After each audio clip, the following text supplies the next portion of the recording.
Good afternoon, everyone. I'm your host. My name is Andrew Mwelwachanda.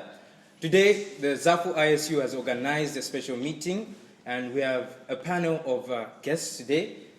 We have Madam Lomi over there. Can you say hi to everyone? Yes. Bibiana. Here we have Mr. Temba. Hello, sir. Hi. And Mr. JL. Hello. Yes. So we're here to discuss a few sensitive topics that affect us as the youth of today and basically the people that are going to be the leaders of tomorrow.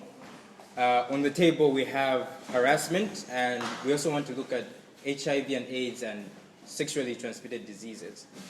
So before we dive deep, I want us to ask each one of the people on the panel their understanding of these particular things, and I want us to discuss harassment.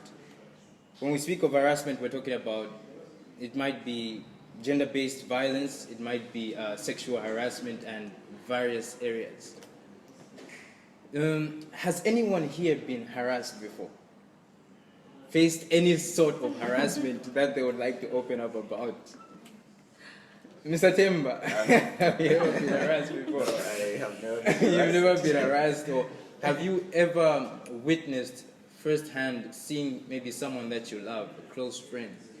It would be a relative, it would be someone that you cared about, that you saw being in that situation, because we want to address these topics and find out how we can best tackle them as a community and as a society.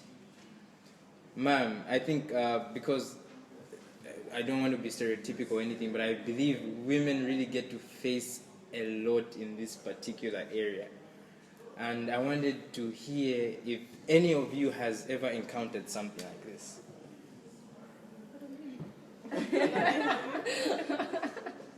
I like the way you just threw it back at me. Yes. Have you ever been? You can go first. It depends on which light.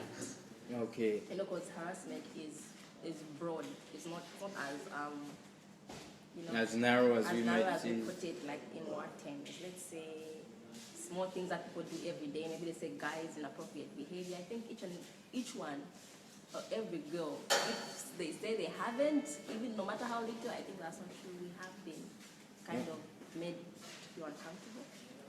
I love the way you brought up like those little things that we do every day with inappropriate behavior. I think maybe some of us, maybe we've harassed you without knowing. And I think we need to be educated in that particular area. Like, what are those little things that maybe even I've done or that we do on a daily basis? But certain things that happen and people think it's okay when it's not okay. Let's say maybe a girl is passing by and a group of guys begin to Catcall. say inappropriate things, maybe, or you just know certain comments passed, or the way they try maybe to get her attention, thinking it's okay, it's what's supposed to happen, but it makes us feel uncomfortable. Things as small as that. It's not always physical, even it's verbal. You know, the same maybe like, maybe like, your skirt is too short, I will this and that, you know, maybe you look a certain way with a very offensive word to it. Such things they really affect like the ladies. They're triggering. They trigger. And man, have we ever been in that situation where we've participated in such a thing? Like, just being honest, like, you know, sometimes as guys we get to be in a group of guys, and I think the egos get to play a part in us doing certain things. Have you ever unintentionally harassed someone? I feel harassment, the topic of harassment is one of those that can't be, defined with one definition. Yes. It's a broadband or Broadway type word, because I feel like as long as you do something or get something in a particular position with which they are not comfortable with, that's harassment. So whether it's physical, verbal, emotional, as long as you tend to do something that someone isn't comfortable with to a certain extent, it's called harassment. So that's why for guys, you see like we find ourselves in that position where we might have harassed someone. For us, we wouldn't see it as harassment. but it must be considered as, or it will be considered as harassment. So like Lomi was saying, there's just these little perks, these little things we do. Do you know even calling someone excessively is harassment? Whoa. Okay. So there are things which we've taken as society where it's boys will be boys. Yeah. And we take them to be like, it's just. That's true. I think it supposed to also be. comes to bullying. Mhm. In our culture, bullying is not really a thing because we consider boys to be notorious sometimes. Yeah, so I think in my culture, I would say they get away with so many things. Because maybe as at now, I can watch something on YouTube about a girl who's complaining to say, I have been bullied. And I look at the situation to say, I have experienced worse than this. So why is she even complaining? So I think harassment has been overlooked.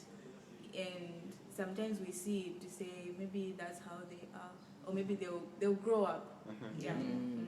But I hear some people saying that builds character, like, going through that, because who's been in boarding school? I have. You've been in boarding school, right? And I believe that's where that usually occurs, the bullying and all that. And people say it's necessary for you to go through it to build that strength. Do you think we need to work on this culture as a society, or it's just the way it is and we should continue with that? I think we're supposed to work on it because not every person is as strong as some people who manage to withstand the test of time. Like for me, there were some instances, maybe your classmate, a boy would say, I want that pen, you need to give me that pen. I'm like, no, I'm not going to give you this pen. Okay, you're going to see after class. I'm going to make sure I slap you, I'm going to slap you. So I know after class it's a battle, I have to run to go home. But even the next day, I'll have the zeal to go back to school because I know I'll run, I'm going to go home. No, but he's not going to do anything to me. But there are some girls who would, I think I'm speaking on behalf of girls, who would not even want to go to school because of the harassment that they are receiving. Yeah, I think to add more, I think it's really, really important to, just like everyone has said, there are certain things that we have overlooked and they have become a normality. So, no, guys will just be guys, and whatever things that we do, we define them as this is how a man should be. But it's really important that we have such conversations and such discussions where we really sit down and talk and say, no, this is not right, this is right. So they give us their perspective to say, on our end, when someone does this is not right. And on your end, you should be able to improve. So I believe it's something that can be worked out and worked on. So from what I've gathered so far, this type of harassment we're talking about is a division we can call bullying, isn't it? Now, because we come from an African environment, and as you said, some things are overlooked. But how do we deal with this? How do we deal with bullying as a whole to impact our community and say we bring it to an end? The one thing I can say I've learned is speak up most of the time. It's not everything you have to. Certain things happen to us ladies, and we're like, if I say this, there are going to be certain implications, this, maybe somebody won't listen. But I feel we need to speak up. When you're uncomfortable, speak up. Talk to someone. Let's say we have people placed in positions, I'm sure, I pray so. We have people placed in positions where whatever we're facing, they will listen and try to offer solutions. Let's not let bygones be bygones. Like, so this guy said this about me, or this guy did this to me, or I was bullied, and that would be very mentally draining. So whatever I'm not comfortable with, seek help. Okay, so you seek help, right? Because I wanted to look at, you said speak up, and Bibiana said there are people that don't have that strong character sometimes. But as you said, I think we all have people that we can run to, isn't it? But what about those that are usually, I think the people that usually face this type of harassment are those that are solitary people, like they're usually found alone and they don't have those to run to. How do you force them to say, you start having people that you can be around, or how do you deal with that? No person is supposed to be an island. Yeah, You that's need true. to find somebody, your friends or your teachers or anybody who's around you. You have to open up. Because if you say, okay, I'm alone now, I can't talk to anybody, what then? What are you going to do? Yeah, I think just to add on as well, I think the greatest cell that anyone can put themselves in is a place where they don't speak up. So we might say yes, there are people that have isolated themselves from other people, but I feel like life in itself has been orchestrated in a way that certain solutions are just found in other people. So by virtue of you keeping certain things to yourself, you'll never be able to get certain keys that are going to open certain doors. So even them, that I know it's hard. One of the things that are really hard is just to come out plain and say this is that and this is that. But I can say that is the greatest pathway or the greatest door that someone can ever walk up from. And I think, just to add on, I think we need more counselors and people that will be there to stand, like as you said, people that you can run to, like in these schools. I remember this school had suggested, is it a psychological department? Yeah. Has that been worked on? It's in the process. Because I think if It's in the process, yes. and the counselors that we need are mostly people, maybe it's hard for some people to speak up to older people, but we need also counselors within our age group. Yeah, true. Because it's easier to run to them like, hey bro, or hey sis, this is what I'm going through. Yeah, and I think that there's need for people that are really going to be mature as they handle such issues, because the problem that comes in is that you get to see everyone as your colleague. Yes. You know, like if I tell this person, they're going to tell another person. Yeah. But amongst the young, there are people that are mature, Yes, and yes, you can yes. be able to identify certain people that you can knock on their door and trust them and say, I'm going through this. Please help me with this, that, and that. Yes. So I feel like this session that we're having, we should also be a people that should be able to grow into people that are going to be trusted and entrusted with such. Yeah. Yeah. Like there was a movement, Fortified Men. Is it it's- still? It's still functional, but of late we've been Undercover. yeah. Yeah, and I think that's an important group that you have to also dwell on toxic masculinity. Yes. Because some guys really have it wrong. I'm speaking on behalf of girls because that's I'm a girl. That's what I can only do. You're a woman. Yeah, I'm a woman. So to say. Yeah, and some guys just use their dominance the wrong way. Yeah. So I think if you guys have such discussions to say to be a man, it doesn't mean you have to harass somebody. True. To be a man, it doesn't mean you have to call a woman names or something like that. I think it's going to help a lot. I think for me, masculinity is not an excuse to be able to express your foolishness. Yeah, it shouldn't be an excuse that you should use to just express certain things. I feel like we as men should be the first people that should be able to protect these people. Yeah, our masculinity should be a shield for these people, Yes. and not something that we're going to use to exert on them. You use your strength as a pillar rather than a weapon. That One thing I think people like through like experience a lot, I feel like masculinity is not about excess dominance. It's more of about protection and provision. Yes. Provide security, provide protection for your loved ones. So even a stranger in the streets, whether it be a lady or a guy, another guy, because we say harassment, but even us guys, there are certain guys that do experience a sort of form of harassment from other guys, other people. So masculinity, like you said, the toxic masculinity, people don't know what masculinity is. Yeah. For me personally, I feel like there is not anything as toxic masculinity, but because people misunderstand the term masculinity, then there has to be a word of toxic masculinity. So it's either, for me, I feel like it's either you're masculine or you're an idiot. it's like But and people are abusing this whole alpha male thing when Specific, they're abusing it instead of using it because an alpha male is supposed to protect, lead, guide. Yeah. But then they're using it as someone that harms, someone that brings down and breaks down people instead of the other way around. Yes, I saw your hand up. There's also girls. Yes. You know, it's not only sometimes male to female harassment. There are also ladies who are out there harassing other ladies. They understand that's how it is. So even as ladies, we've also got a problem sometimes. Let me give an example. Like with girls who like maybe speak bad about other girls or try to venture into useless arguments with other people. You know, I just hate her, so I'm just going to make her life a living hell. Even girls can be toxic as a help.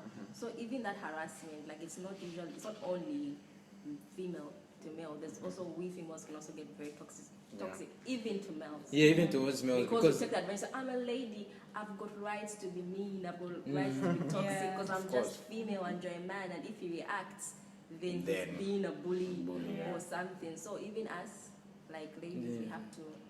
Because even things like, you know, we come from different backgrounds, and one thing that women are into, like maybe that guy has dressed in the best that he could, he doesn't have that much, then they'll be looking at him in a way, and don't you think that's a form of harassment? Because it's like you're breaking down their spirits. Yeah, it's true. And even, as you said, people are used to, oh, men, when a man hits a woman, it's wrong. But when a woman hits a man, it's okay. It's in that direction. Can you be harassed by someone you love and someone that loves you? I think it has nothing about love. I don't like, okay, sometimes people say if you love someone, you can do this. For every negative or evil thing someone does, it tells a lot about that person's character and less about how they love you. They can love you from A to Z. Okay. If their character is more of the person who is abusive, they are going to do whatever they have to do. So for me, what they want to do. For me, the relation of love, and if you love someone, you don't want to hurt them. It has nothing to do with someone hurting you. It has a lot to do with their character, actually. They can really, really be in love with you.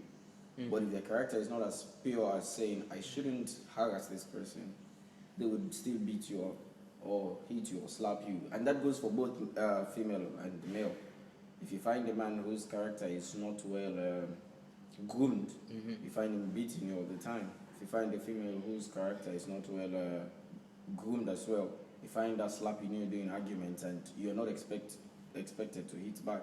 So she might love you, he might love you, but if their character is not as pure as it should, then you'd obviously experience such abusive relationships or harassment. That's why sometimes it's toxic when people are so used to it, they feel like that's the normal of love. If your girlfriend or boyfriend doesn't love you, they're so used to the fighting, they're so used to these negative, toxic traits in relationships. So I feel like generally it's not related to love, it's related to that person's character. Because you can find someone who loves you equally or even more than, and they would never lay hands on you. Just on that, I like the question that he brought. Is it possible you can be harassed by your own parents? By your own parents? Yes. Because you think people are being bullied by their own parents. Definitely. Yes, it's possible. How would you deal with that? Exactly. That's what I'm saying. It has nothing to do with love. Your parents do love you. They do love you. Even if they see you in any kind of way, but they do love you. But it's about their personal character and who they are. And then how would Because you deal with because one of the that's the things biggest we face, question. especially in African culture, is verbal abuse from parents, and because there's that hierarchy thing. Yeah. How do you address that? As she said, because you can't just, no, you're harassing me or bullying me. If you want to speak against that, how do we? Is it us to now speak to the parents and now begin to tell them like, no? I think on that one, it's firstly we need to understand that there are certain family setups that do not sponsor the ability of you to speak to your parent and say, no, mom, you're wrong, dad, you're right. Yeah. That in itself, those words in itself are disrespectful. Yeah. So I feel in such a setup, maybe you can speak to someone that maybe an uncle or an auntie. I think that's the only way out. Yeah, or maybe if in a community there's something that has been set up that can be able to help people in that community and you're aware of it, maybe go to those people. But if that is not there, maybe talk to people that are family and people that you have identified are mature and can be able to handle this wisely. Yeah. But again, it becomes a problem if those people also do not understand the gravity of whatever you're going through. It becomes a problem. But I feel like that would be one of the ways out. Yeah. And I feel the parents need to humble themselves also. for me, this is this is a personal thing where, like, you know, my dad and I, there was a time like our relationship wasn't so, because, you know, but then like at this point, like I love the way he's become, because like he's now saying, like, you know, you're like a best friend to me, so anything, tell me. If I'm wrong, you correct. He even says he's learned things from me. Like, for parents to reach that level to say, I've learned things from you, it takes so much humility. Because, and that gives even the ability for me to learn more from him, because of the fact that he's humbled himself to be like, I can listen to you. And I think we need a society like that, where parents are now able to understand, to say, like Confucius, he said, like, he can learn from a young child. And I think that's something that we need to grasp as a society, where we communicate and listen to each other. Sure. I feel like mostly the harassment when it's coming from a parent is because it's something that is coming down from whoever was their parent, from their parent, and then their parent. So sometimes it's not something that you can just press a button and then it magically disappears. It's something that has been part of them, and for them, since they've experienced this, to them it's like normal. So if I can beat this guy, I'll beat this guy to the point that if they were fighting with the father, you know, it's going to be something that is normal. But I feel it's really important also for parents or people that want to be fathers and all that, to also have a sit down and just try to correct certain things before they engage into parenting, because it's going to be something that's going to be enforced on people that are very innocent. Which is us. We're already reaching that stage where we now have to start reading. We have to start practicing parenting before it's a time, you know, because it's something that's hard. You just have a child and you don't know what to do. But then if you've prepared for this, it gets much easier. So we were speaking of gender-based violence at a point, and I think that's something we really need to look at. Has anyone seen a friend, heard a friend, or seen gender-based violence firsthand? Yes. Lomi has something to say. A friend, of course, you know, being beaten up by the boyfriend. It even happens in school, actually, unfortunately. No, I think we should talk about that. Yes. Oh, yeah. And what's the excuse for staying? Many of them is because they're dependent on that person, right? Okay, what I believe is this is just my theory of people who stay in relationships that are toxic. I call it being attracted to your father's ghost. Let's say if you came from a family where it's just like a factor why maybe your dad beats your mom all the time and you grew up that way. Trust me, when you enter a relationship, that's your normal. Being slapped, especially if your mother accepted it, to say, hey, it's your father, that's how he is. And you cannot hit, you feel weird. It's okay, it's normal. If you're not hit, yes, it's okay. But if he slaps, you'll be like, this is normal. This is what happens in relationships and stuff. And yes, others, it's because they are too dependent on the guy. They are maybe in love or financially dependent. Where will she go? Where will she start from? And such factors, yeah.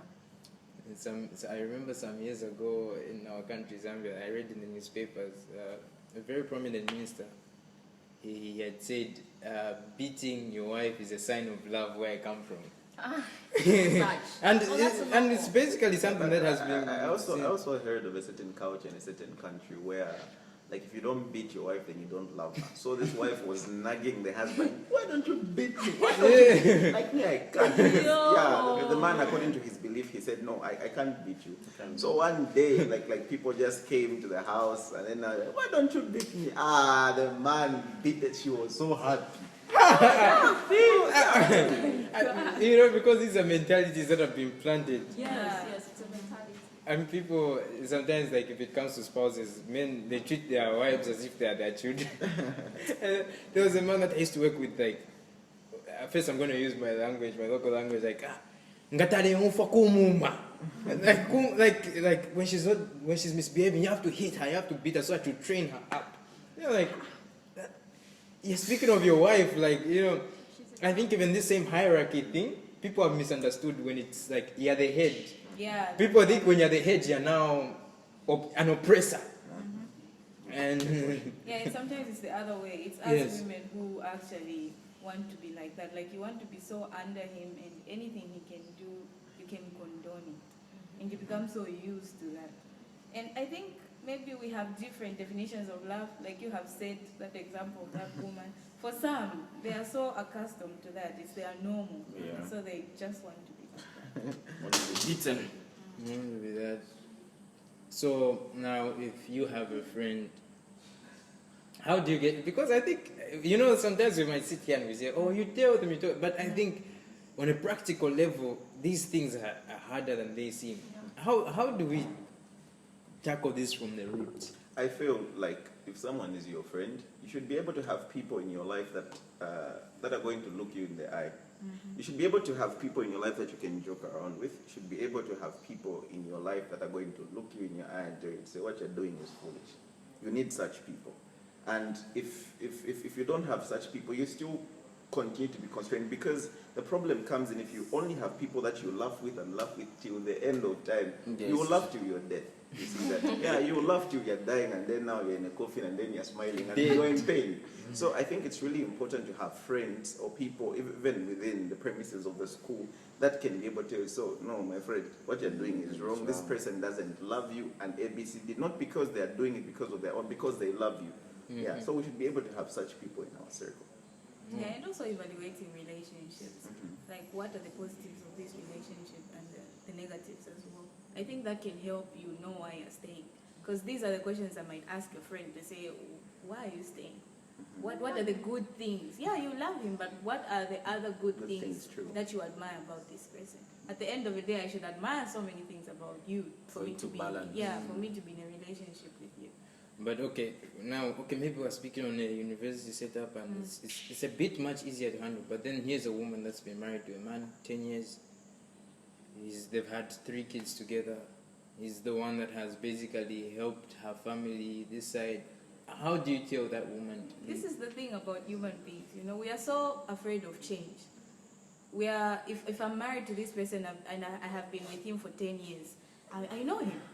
I know what triggers him. I know when he beats me. I know when he's good to me. So it's like something that I know, I'm familiar with.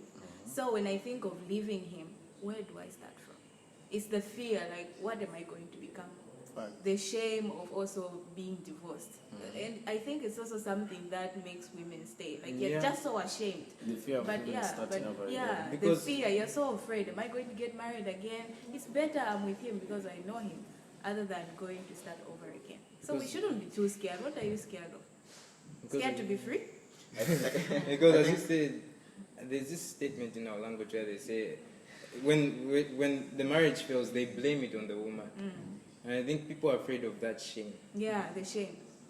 And the children. Stereotype there. And the children also, I think most women use the children to say, I need to stay for my kids. But what are you teaching them? You're just teaching them the cycle that you're experiencing. To say it's okay for a man to beat you, and it's okay for a man to be disrespectful, and he can still be your husband. As long as you have a husband at the end of the day. That's what you're teaching them. Yeah, because, No, I just wanted to say, sometimes it usually happens to, sometimes it happens to everyone, but it also happens to a class of people that are so dependent on the husband. Yeah. Maybe they don't have a place where they can run to. Like, if I tell him off and then now he says, okay, you guys and the kids, go out. You don't have a place where you're supposed to be. Yeah, so now again, we have to also tackle the aspect of empowerment. Like, don't just be dependent on the man, do something. Do something on your own, because once hell breaks loose, you find yourself in the streets, and it won't be a good sight.